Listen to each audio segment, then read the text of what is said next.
Welcome to Finding Humans in Tech, where we uncover the extraordinary stories behind the technology shaping our world. This isn't just about innovation, it's about the people, the dreamers, the doers, and the change makers whose journeys remind us that humanity is the soul of every breakthrough. Let's dive into the stories that prove technology is nothing without the humans behind it. In the world of business, an investor can make or break a company. The importance of having a solid relationship with investment partners is one of the unwritten rules in the playbook of how to run a successful business. Every startup, old or new, has to face the tough choice of choosing the right investors to drive their ventures forward to the next stage. Some investors come and reinvent a company. Some work behind the scenes and steer the course of a company to greater heights. Some investors bring in their years of expertise and in-depth knowledge to guide young founders to realize their visions. And some investors simply come and change your lives.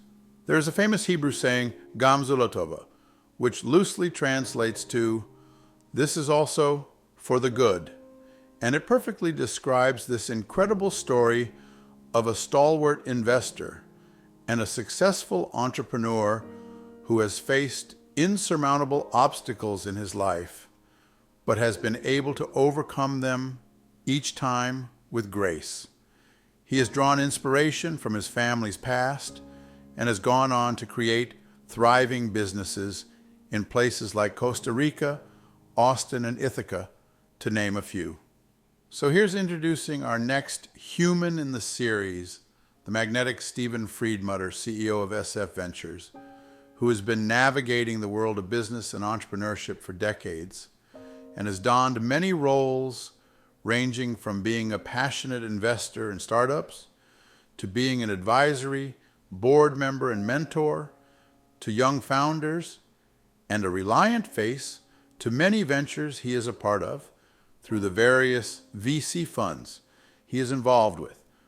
He intends to dedicate the remainder of his years to helping young companies and startups, especially on the African continent, and to empowering female entrepreneurs to find the right investments to take their vision forward. Steven's early life, as he admits, has contributed to a huge part of what he does today. He proudly declares, I am a child of immigrants and a first-generation American. The past, as he recalls, has been nothing less than a nightmare, as several members of his family lost their lives during the Holocaust. The only survivor was his grandfather, Mr. Abraham Freidmutter, who had to leave his home in Poland 2 weeks after Steven's dad, Mr. David Freidmutter, was born to search for a better future for his family.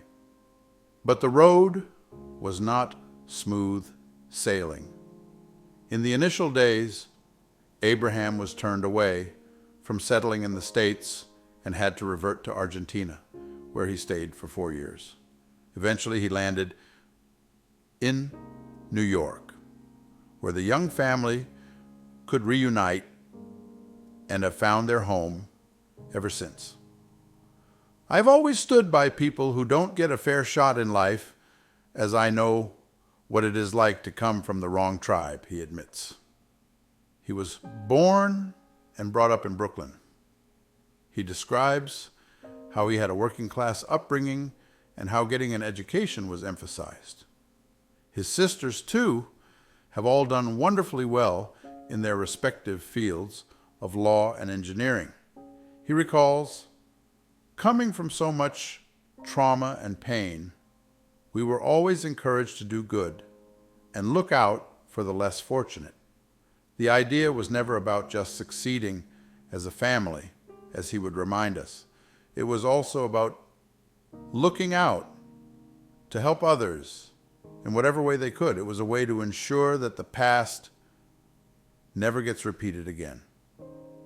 I come from a background where you just don't give up because you can't he confesses. The cultural decade of the 1960s was a golden era of peace and music. It was the start of the hippie cultural movement as the world got back on its feet after the world wars. He feels blessed to have come of age at such a historic time. He describes the world was changing. There were anti-war rallies, and a cultural shift was happening with the introduction of co-ed dorms in institutions. The world he inhabited in those days was far more ideal and freer. He remembers how one could simply pack bags and head off to different continents without any fear. The world he knows now differs from the one he grew up in. He advises, even though the world may seem like it's in a weird place, try and still be a positive force in it. No matter how challenging the times are, the ability to overcome any adversities is something he has learned and nurtured over the years. It's a trait he reveals he has inherited from his ancestors, who have shown him the path to surviving in the face of immense grief and loss. His biggest inspirations have stemmed from his father's and grandfather's lives and the lessons they have taught him over the years. He hopes to maintain their legacy, continue their faith, and hope for a better world through his numerous works and projects. His foray into entrepreneurship and business has been influenced by several mentors and bosses he had met along the way who, in their unique way, imparted a lesson or two for him to imbibe in his life. The first guy, as he recalls, who gave him his first shot as a young teenager was his uncle, Mr. Paul Stone, who had an upscale jewelry business in Manhattan. He gave him his first insight into the world of business and recalls working for him when he graduated from college. Since then, he has been one of his earliest and most influential mentors. He reveals, there are people who believe in you, even though you are not yet confident in yourself. He was one of those. The other man in his life who has been an inspiration was his father, Mr. David Freidmutter, who was a good human being above all else. I happen to come from a good father and a great-grandfather, he reflects on the men who came before him. He would quote how he was the son of David and the grandson of Abraham, with biblical references. Indeed, it is true that honest and moral men were hard to come by, and he counts himself lucky for having been surrounded by men who inspired him to be better. His passion for uplifting young African startups and women founders stems from his personal experience of understanding what it means to have a support system to believe in your vision and dreams. In his portfolio, he recalls investing in immigrants and people who may or may not get another chance in their businesses so that they don't give up on their ventures and find a way to turn their dreams into reality. He remembers spending a decade in Costa Rica, where he owned a coffee farm overlooking the Pacific Ocean. This venture had proved to be an economic engine for a small city. This experience would later provide a path for his ventures in the African tech startup ecosystem. Known for his Midas touch, Cornell University had offered him the role of visiting entrepreneur and invited him to their tech transfer department to assess their intellectual properties and patents and find a way to create thriving companies out of those ideas. This led to the establishment of a campus called Cornell Tech in New York. This ambitious project would catapult his interest in investing in startups and getting involved in funds that help new companies set themselves up. His prominent role has been his involvement in funds that invest solely in women entrepreneurs called Chloe Capital and Astia. His recent partnership with Launch Africa Ventures is something that has truly excited him lately. This VC fund venture based in Cape Town has gone on to invest in more than 90 startups in more than 20 countries and counting. When asked what he looks for in founders and creators who seek his presence in their ventures, he replies that he sees their resilience in not giving up in life. He says, people I get behind can be from 20 different countries, but there is something in common that they have all been through so much that whatever hits them, they will find a way to get up again. He reveals how his idea has never been to teach people how to run businesses, but to show them how to learn to stay alive so that they can handle all the hurdles that come with running a successful company or venture. Coming from a generation of survivors, he believes that's where he draws his strength from. He explains how he has been able to bounce back each time from his own set of challenges. He would say, the most important thing is to never give up. The fact that his family survived through such tough times makes him feel responsible for carrying forward that legacy of what his family's history and past represents. There is no playbook anymore with the world we are living in, he explains. In his second innings, he reveals how he wishes to help young people create companies, generate jobs, and get a better life.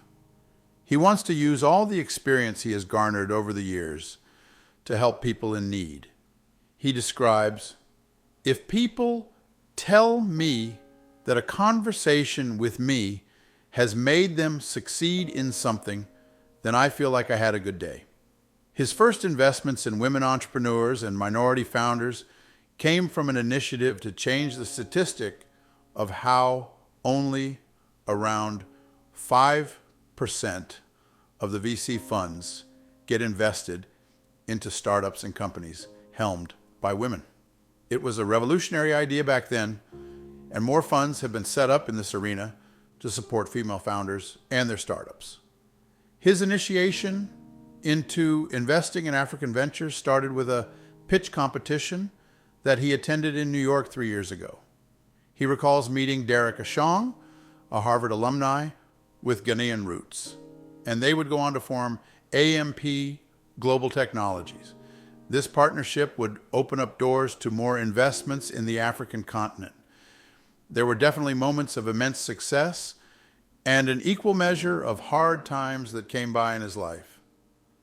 A lot of people dear to him have passed away early. He lost his long-term partner and girlfriend, the beautiful Janet, to cancer a couple of years ago. They had met in Costa Rica, and she had seen him through good and bad times.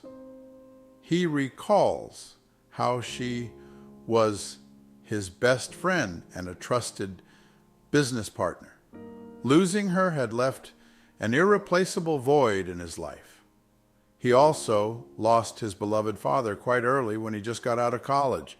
He recalls how this had been a challenging phase in all his years. Through all the tests that life puts us through, he reminds us of how one has no choice but to learn to move on. His family's strength and resilience to survive have always inspired him to find the will to push through hard times. It makes him incredibly appreciative of the life he has been given, and he reflects on how he has outlived most of the people who mattered the most to him in his life. He would say, it makes you appreciate life even more, and you don't take things for granted. If there is something that really motivates him now, it is being surrounded by resilient and determined people who want to make a change in their own way. He feels privileged to be a part of ventures that aim to provide solutions to global issues. There have never been more opportunities in the world than now, and he is truly grateful to witness the wonderful innovations coming up from different parts of the world. His biggest advice to upcoming entrepreneurs is to find something one is passionate about and take that leap of faith. If anyone comes up to me and asks me if I can help them make their business successful or provide a solution to their problems, then I am happy to do it, he remarks. This new phase has brought incredible opportunities to work alongside wonderful professionals who have blown him away with their work ethics. His focus is now on the next generation of leaders and founders to provide them with a helping hand and motivate them to do good in the world. This new phase has brought incredible opportunities to work alongside wonderful professionals who have blown him away with their work ethics. His focus is now on the next generation of leaders and founders to provide them with a helping hand and motivate them to do good in the world. Time has indeed flown by, and Steven reveals how excited he is to attend his 50th year of high school reunion in June. He exclaims, "It's been 50 years since I started college.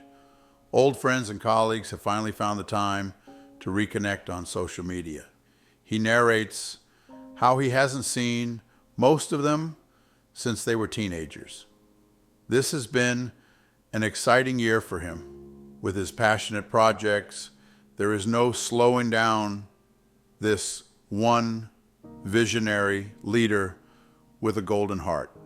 He has given his stamp of approval to more than 90 African tech startups through Launch Africa Ventures, which has given him a new set of opportunities to explore the young tech ecosystem on the continent. It has been an honor to have young people wanting to hear what I have to say, he reveals.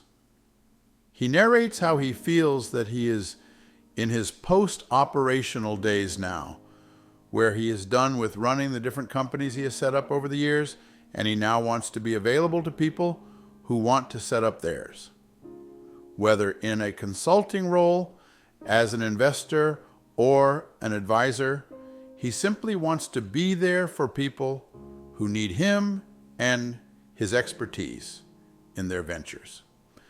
This new beginning in his 60s has given him a new lease of life. He would say, "The best part about my new role is meeting people. There is always something interesting each day."